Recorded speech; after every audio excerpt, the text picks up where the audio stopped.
बधाई के पात्र। आदरणीय साथियों, आदरणीय पत्रकार बंधुओं, मैं पत्रकारों से भी आग्रह करता हूं, मीडिया से भी आग्रह करता हूं कि मीडिया लोकतंत्र का चौथा स्तंभ है और मीडिया विपक्ष की ताकत है। हम लोगों को में कोई बल नहीं है अगर आप लोगों का साथ नहीं है। जो पत्रकार है, जो मीडिया हाउस है, अगर ये हमें सहयोग नहीं करे तो फिर हमारी ताकत आधी हो जाती है। जैसे जामवंत जी ने हनुमान जी को ताकत याद दिलाई, ऐसे आप लोग हमारी ताकत याद दिलाते हो, तो हमारी मदद करो आप। साथियों, लड़ाई क्या है? लड़ाई है वोट चोरी। काय की है? वोट चोरी। फिर से बताओ, काय की है? वोट चोरी।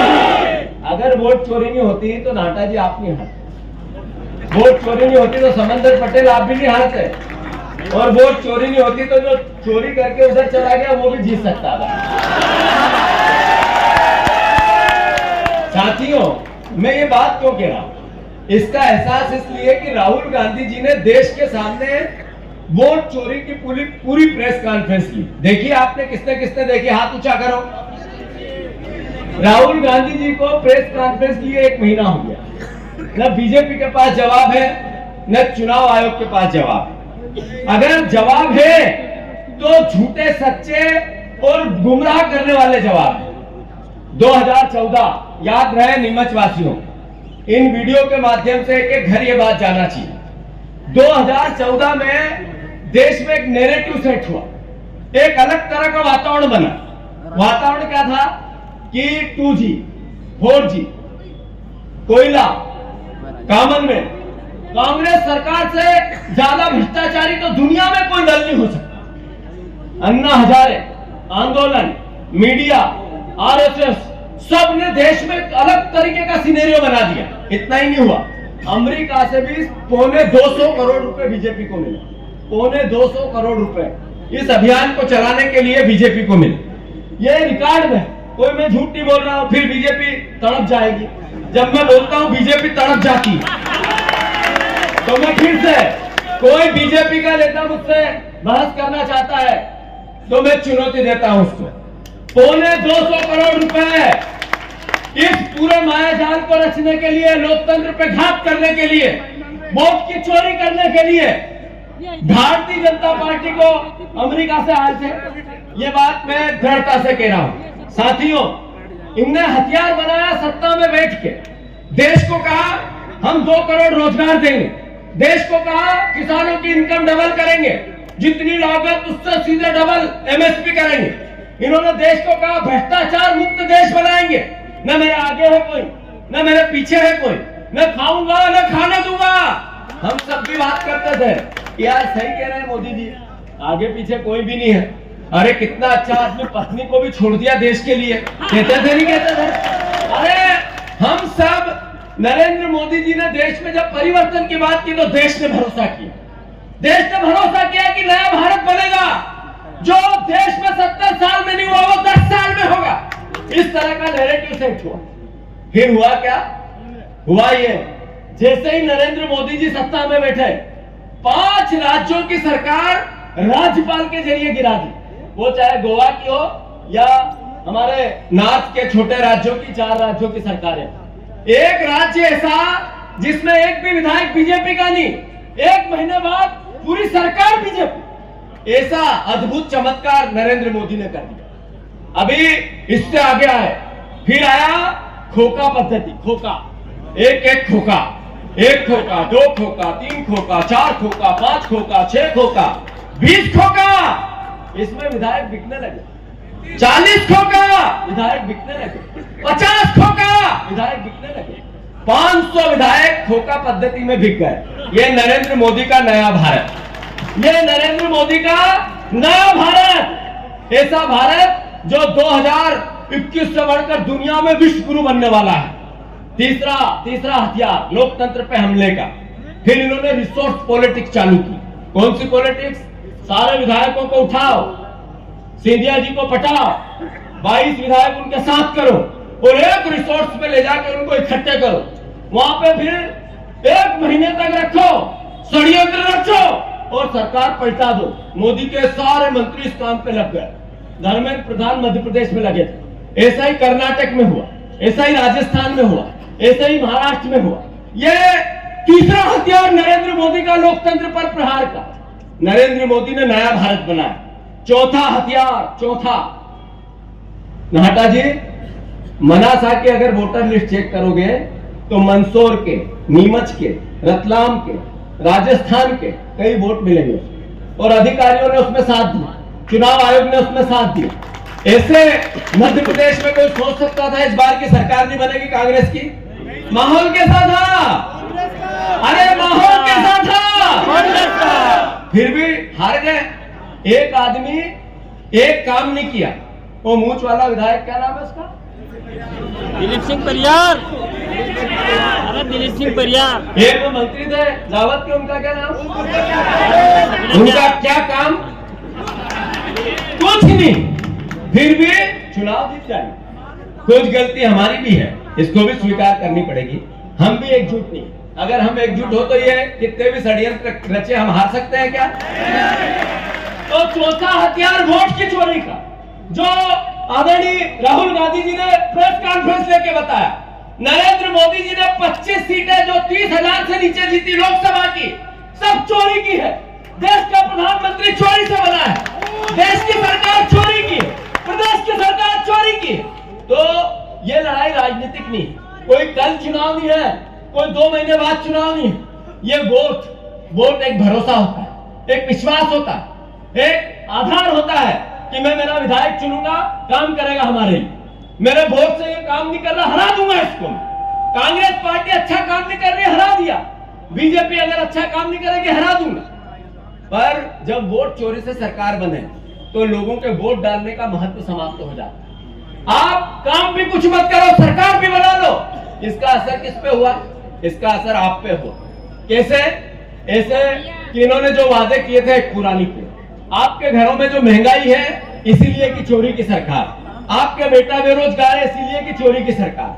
तो आम आदमी पर चोरी की सरकार का असर होता है, क्योंकि असर वोट का सरकार पर नहीं होता। इसलिए चौथा हथियार वोट चोरी का। पांचवा हथियार, भाइयों, पत्रकार बंधुओं, मेरे कांग्रेस जनों, नीमच वासी, एक कानून नरेंद्र मोदी ला रहे हैं, अभी संसद में पेश हुआ है। 30 दिन में कोई सांसद अगर उस पर किसी प्रकार की एफआईआर है, झूठी या सच्ची, अगर 30 दिन वो जेल में रह गया तो उसको अपना पद त्यागना पड़ेगा।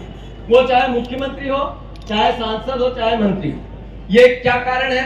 ये कारण है कि नरेंद्र मोदी चोरी की सरकार के बाद भी बैसाखी पे है, 240 है, अब की बार 400 पर। नरेंद्र मोदी का राहुल गांधी जब संविधान की पुस्तक लेके घूमने लगे तो 240 पे टिक गए। अब चूंकि बैसाखी पे है तो कंट्रोल में रखना है नीतीश कुमार को, कंट्रोल में रखना है सांसदों को, कंट्रोल में रखना है हमारे आंध्र प्रदेश के मुख्यमंत्री को। इसलिए नया कानून है। तो ये लोकतंत्र पे हमला है या नहीं? ये संविधान पे हमला है या नहीं? ये इस देश के मर्म पे, वोट की ताकत पे हमला है नहीं? इसलिए वोट चोर, एक साथ वोट चोर, वोट चोर, वोट चोर। राहुल गांधी कितनी मेहनत कर रहे हैं, हमें सिर्फ एक कार्यकर्ता को देखना है कि राहुल गांधी जितनी मेहनत कर रहे हैं उससे आधी हम कर सकते हैं क्या? कितने हमले किए राहुल जी, कितनी गालियां दी उनको, कैसे कैसे मीम्स बनाए उनके लिए। पूरी सोशल मीडिया 50,000 करोड़ रुपए खर्च किए नरेंद्र मोदी, आरएसएस और बीजेपी ने। उसके बाद भी दृढ़ता से वो आदमी लगा रहा, वो व्यक्ति लगा रहा, हमारा नेता लगा रहा, डरा नहीं, डिगा नहीं। कई लोगों ने उस पर हमले किए, कई बार ईडी ने बुलाया, डराया, जेल भेजने की धमकी दी, पर राहुल गांधी जी ने एक कदम पीछे नहीं हटाया। हम उनके सिपाही, हमें उनकी राह पे चलना चाहिए कि नहीं चलना चाहिए? तो मैं आप सबसे आग्रह करता हूं, 2027, 28, 29 3 चुनाव है हमारे पास। अगर ये जीतना है तो संगठन मजबूत करना पड़ेगा, ये जीतना है तो एकजुट होना पड़ेगा, ये जीतना है तो विचारधारा को जीना पड़ेगा और हर आदमी को राहुल गांधी बनना पड़ेगा। आप तैयार हो कि नहीं हो? तैयार हो कि नहीं हो? मैं आग्रह करता हूं, हम विपक्ष में, हमारा दायित्व है, जनता ने जनादेश दिया, हम बीजेपी से सवाल करें।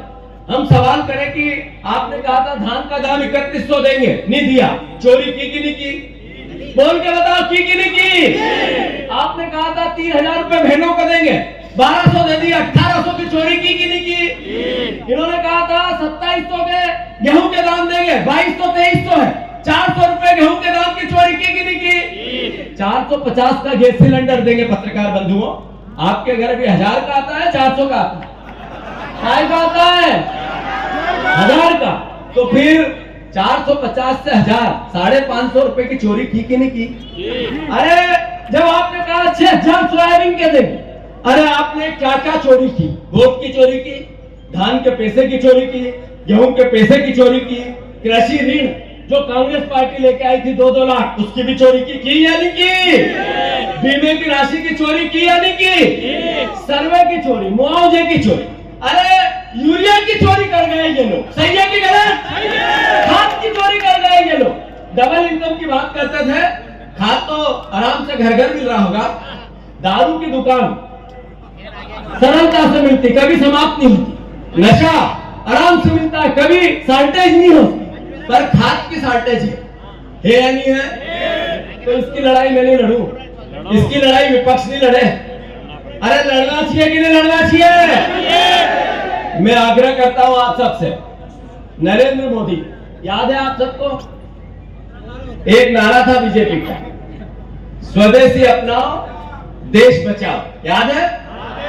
याद है या नहीं है? स्वदेशी अपनाओ देश आरएसएस का था, बीजेपी का था, उद्योगपति कई लग गए थे make in India, make in India, याद है भाटा जी? अब मेक इन इंडिया देखो आप, मोदी जी चश्मा पहनते हैं रेबिन का, ये अमेरिका का, वो पेन लेते हैं रखते हैं 1 लाख का जर्मनी का, वो सूट पहनते हैं अरमानी का 10 लाख का, वो इटली का, वो जूते पहनते हैं गुची के, वो अमेरिका के। एक चीज जो बहताओ दिखता नहीं है, बेल्ट, इसके नीचे आ जाता है कोट, वो भी अंग्रेजी का है, विदेश का है, देसी नहीं है। चाइना, अभी कोविड हुआ था, चाइना के माल का बहिष्कार, याद है आप लोगों को? बीजेपी वाले क्या कर रहे थे? चाइना के माल का बहिष्कार। अब वो चाइना के प्रधानमंत्री के कदमों में लौट रहे हैं हमारे देश के प्रधानमंत्री, आज लौट रहे हैं। अरे मोदी जी, आपने पाकिस्तान से 25 साल से बीजेपी के लोग लगे, पाक ऑक्युपाइड कश्मीर हमारा है, बनारा लगता था, कश्मीर मांगोगे चीर देंगे, नहीं तो हम खीर देंगे, क्या था नारा? दूध मांगोगे खीर देंगे, कश्मीर मांगोगे चीर देंगे, कहते थे। सही है कि गलत? जब समय आया कि कश्मीर लाना है तो पाकिस्तान को खीर भी दे दी और कश्मीर भी दे दी। अरे पूरा देश, जब पाकिस्तान ने इस तरह का नापाक इतना गलत काम किया, हमारे भाइयों को मार दिया जानबूझ के, तो फिर पाकिस्तान को सबक सिखाना था। जब हमारी सेना तैयार थी, हमारा सेना का बल तैयार था, देश पूरा मोदी जी के पीछे था, विपक्ष पीछे था, क्या कारण हुआ कि ट्रंप ने एक दिन में कह दिया सीज फायर, ट्रंप ने एक दिन में कहा मोदी चुप, तो चुप हो गए मोदी जी। क्या कारण था? नरेंद्र मोदी, कहां गया दूध, कहां गई खीर, कहां गया कश्मीर? ये देश के लोग सवाल नहीं करे तो कौन करे? करना चाहिए कि नहीं करना चाहिए? आदरणीय साथियों, नरेंद्र मोदी चाइना से जो बात करी थी लाल आंख की, देश से झूठ बोले। 2 करोड़ रोजगार की बात की थी, देश से झूठ बोले। जो पाकिस्तान के कश्मीर की बात की थी, देश से झूठ बोले। जो बेरोजगारों को 2 करोड़ रोजगार की बात की थी, देश से झूठ बोले। बहुत हुई महंगाई की मार, अब की बार मोदी सरकार। जब डॉलर था 57 रुपए, तो प्रधानमंत्री की उम्र से ज्यादा, अब 90 रुपए, तो देश से झूठ बोले। अभी बहुत हुई, बहुत हुआ भ्रष्टाचार, अब की बार मोदी सरकार। अब भ्रष्टाचार कितना है? पत्रकार भाइयों, फिर मैं आप सबको चुनौती देता हूं, मैं हर बार देता हूं हर पत्रकारों को, और आपको डबल नहीं मचवाऊं कि एक विभाग ऐसा, एक थाना ऐसा, एक सरकारी कार्यालय ऐसा जब बिना रिश्वत से काम होता है, तो कृपया मुझे बता दें, मैं उस अधिकारी का नागरिक अभिनंदन करूंगा। होता है क्या? होता है क्या? ये है बहुत हुई भ्रष्टाचार, अब की बार मोदी 50। मोहन यादव का एक ही मिशन, एक कैसे हो 50% कमीशन। सही है कि गलत? फिर से मोहन यादव का एक ही मिशन, फिर से मोहन यादव का एक ही मिशन। मैं आग्रह करता हूं आप सबसे, अभी वोट चोरी की बात इतनी नहीं रुकती। अभी रेड क्रॉस के चुनाव हुए थे ना, तो वोट चोरी हुई है नहीं? अरे हुई कि नहीं पत्रकार बंधुओं? अरे हाँ ना मुंह से तो बोलो, हुई कि नहीं हुई? तो कलेक्टर क्या बोलता है? एसडीएम ने गलती की, तो एसडीएम को कलेक्टर के पास है ना बर्खास्त करने का काम, कि नहीं है? तो ये वोट चोर मिलकर चोरी करते हैं, याद रखना। ये कर्मचारियों से, अधिकारियों से चोरी करवाते, चुनाव आयोग से चोरी करवाते। तो मैं आग्रह करता हूं कि नगर पालिका में भ्रष्टाचार है या नहीं? 500 करोड़ का भ्रष्टाचार नगर पालिका का हुआ या नहीं हुआ? बहुत हुआ। महंगे भ्रष्टाचार अब की बार मोदी सरकार इसके विपक्ष में नारा लाया है, मोहन यादव का एक ही मिशन, 50% से ज्यादा हो कमीशन। याद रखना आप लोग पत्रकार बंधु। मैं फिर से अंत में मैं आग्रह करना चाहता हूं आप सबसे। मैं अभी कुछ दिनों से नशे के खिलाफ जंग छेड़ा हुआ हूं। इसलिए छेड़ा हुआ हूं कि नरेंद्र मोदी की एक रिपोर्ट आई है, वो कई अखबारों में छपी है, कई टीवी की हेडलाइन बनी है। इसमें एक न्यूज 18 है। न्यूज 18 पर हेडिंग थी जो मैंने बोला, भास्कर की भी हेडिंग थी, कई और अखबारों की भी। जब मैंने उसका आधार बनाकर मोहन यादव को कहा कि यह चिंता का विषय है, हमारे बच्चे बच्चियां अगर ज्यादा नशे में जाएंगे तो प्रदेश का भविष्य बिगड़ेगा, तो ये विपक्ष का व्यक्ति चिंता नहीं जाहिर करे। ये मोहन यादव हमारे मुख्यमंत्री, हमारी सरकार है, चोरी की है पर हमारी है। उससे नहीं पूछे कि भैया ये नशा कम करना चाहिए, पूछना चाहिए कि नहीं पूछना चाहिए? फिर से बताओ, पूछना चाहिए कि नहीं पूछना चाहिए? पर मोहन यादव मुझ पे आरोप लगाते, मुझे काले झंडे दिखवाते, मुझ पर अलग अलग तरह के मेरे पुतले जलाते। मैं फिर से चुनौती देता हूं बीजेपी के लोगों को, अगर आपके बच्चों को नशा पिलाना हो तो मोहन यादव का समर्थन करो, और अगर नशे से निजात दिलानी हो आपकी भावी पीढ़ी को, तो कृपया करके मैं भी आप ही का बेटा, आप ही के साथ हूं। भारतीय जनता पार्टी के लोगों, ये प्रदेश हमारा है, आप हमारे दुश्मन नहीं हो, आप हमारे विरोधी नहीं हो। वैचारिक आप बीजेपी के हो पर देश के, आप नीमच के हमारे अपने हो। वोट बदलता है, परिवर्तन होता है विचार। जो बीजेपी में कई लोग ऐसे जो पुराने कांग्रेसी थे, बीजेपी में ऐसे लोग हैं जो इस भावना को समझते हैं कि नशा कम होना चाहिए, पर मोहन यादव अपने पाप को छुपाने के लिए, यह सरकार अपने पाप को छुपाने के लिए दूसरा गुमराह करने की बातें करती है। क्या मुझे नशे के खिलाफ जंग छेड़ना चाहिए, नहीं छेड़ना चाहिए? कल बीजेपी के मंडल अध्यक्ष ने नाटा जी, मैं रुका उसके पास, इस बीच में उसने लाठी डंडे चालू कर दिए, पीछे से एक पत्थर मार दिया मेरी गाड़ी में। क्या मुझे इस पत्थर से डरना चाहिए? नहीं। क्या मुझे इस बीजेपी के दबाव में आना चाहिए? नहीं। ये कहते हैं कांग्रेस अभी कमजोर है। क्या कांग्रेस अभी कमजोर है? नहीं। मंच पे बताओ, कांग्रेस अभी कमजोर है? नहीं। ये कहते हैं कि हम जीतू पटवारी को डरा लेंगे। मुझे डराओगे तो मैं तो बेटा हूं किसान का, किसान का बेटा डरना चाहिए? आपके लिए लड़ूं कि नहीं लड़ूं? सही बताओ, लड़ूं कि नहीं लड़ूं? संघर्ष करो, हम तुम्हारे साथ हैं। संघर्ष करो, हम तुम्हारे साथ हैं। संघर्ष करो, हम तुम्हारे साथ हैं। मैं आग्रह कर रहा हूं कि मैं आप ही का बेटा हूं, जान दे दूंगा, उनके अंतिम दूर में ठावर कर दूंगा। किसी प्रकार का कांग्रेस जनों पर अत्याचार होगा, किसानों के हक की बात होगी, नशे के खिलाफ लड़ाई होगी, पीछे नहीं हटूंगा। मुझे आपके साथ क्या आवश्यकता है? मुझे कांग्रेस जनों, किसान भाइयों, मेरे कांग्रेस के बुजुर्गों, परिवार के साथियों, आपके साथ क्या आवश्यकता है? दोगे कि नहीं दोगे? पत्रकार बंधुओं, आपके भी साथ क्या आवश्यकता है? मैंने कोई काम ऐसा जिंदगी में मुझसे भगवान ईश्वर ने नहीं कराया कि मुझे एक कदम भी पीछे हटाना पड़े। मेरी 2 बेटियां, ये कहते हैं कि महिलाओं का मैंने अपमान कर दिया। अगर मैंने ये कहा कि हमारी बेटियों को नशे से दूर रखना चाहिए, तो क्या मैंने गलती की? मैंने गलती की? मुख्यमंत्री को एक आज नीमच के बच्चे अगर इंदौर में पढ़ने जाते हैं और कोई माता पिता कहता मेरा बच्चा पढ़ जाएगा, नौकरी लग जाएगी, पढ़ लिख कर व्यापार व्यवसाय करेगा, और वो नशे में पड़ जाए और घर लौटता तो उसकी छाती पे कैसा लौटे? मूंग दलेंगे कि नहीं दलेंगे, आंसू खून का रोएगा कि नहीं रोएगा। तो मैं उन बच्चों की अगर बात करता हूं तो मोहन यादव को क्यों बुरी लगती है? वो मुझे कहते हैं नाटा जी कि जीतू पटवारी जब ऐसे बयान देते हैं तो रात को जो उनने चढ़ा ली थी वो उतरती नहीं है, इसलिए ऐसे बयान देते हैं। मोहन भैया, मैंने जिंदगी में कोई व्यसन नहीं किया, कल भी ये बात कही थी, फिर दोहरा रहा। मेरी जांच करा, मेरा नार्को टेस्ट करा और आपका भी नार्को टेस्ट करा। अगर मैं गलत साबित हुआ, मैं राजनीति से संन्यास ले लूंगा। मेरे परिवार का कोई भी व्यक्ति शराब का धंधा नहीं करता। ये आपने कहा था इनमें मंदसौर में कि हम पशुपतिनाथ कॉरिडोर बनाएंगे, कहा था, चुनाव पहले कहा था। इन्होंने तो नशे का कॉरिडोर बना दिया। क्या बनाया आपने? अलीराजपुर, झाबुआ, रतलाम, मंदसौर, नीमच, जितने राजस्थान और महाराष्ट्र से लगी हुई जगह, गुजरात से लगी हुई जगह, ये नशे का कारोबार इधर से होता है नहीं होता है? मैं गलत कह रहा हूं? अरे गलत कह रहा हूं क्या? तो आपने कहा था कि पशुपतिनाथ कॉरिडोर बनाएंगे और आपने बना दिया शराब और नशे का कॉरिडोर।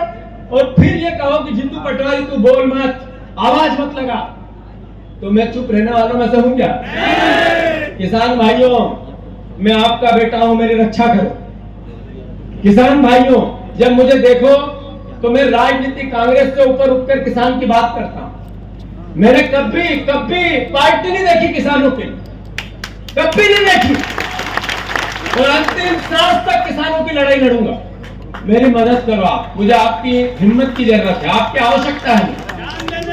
मैं आप सबसे पेट छू के आग्रह करता हूं, मेरी मदद करो। मुझे सरकार दबाने और डराने में लगी, आपका सहयोग और समर्थन चाहिए। एक बार फिर से वोट चोर, फिर से वोट चोर, फिर से वोट चोर। ये सोयाबीन में भी पीला मोजक लग गया है, लाला, ये पीला मोजक। मैं सभी कांग्रेस जनों से आग्रह करता हूं कि ये पीला मोजक है, अगर सरकार इसका सर्वे नहीं करती है तो एक भी कार्यालय पूरे जिले में खाली मत छोड़ना, इतने घेराव करना इनके कि ये मोजक का सर्वे जल्दी से चालू करना पड़े। इसको करोगे कि नहीं करोगे? सारे ब्लॉक अध्यक्षों को निर्देश दे रहा हूं मैं। पीले मोजक की बीमारी से किसान खून के आंसू रो रहा है, सोयाबीन की फसल नष्ट हो गई है, इसका सर्वे और मुआवजा और बीमा तीनों मिलना चाहिए। इसकी लड़ाई लड़ोगे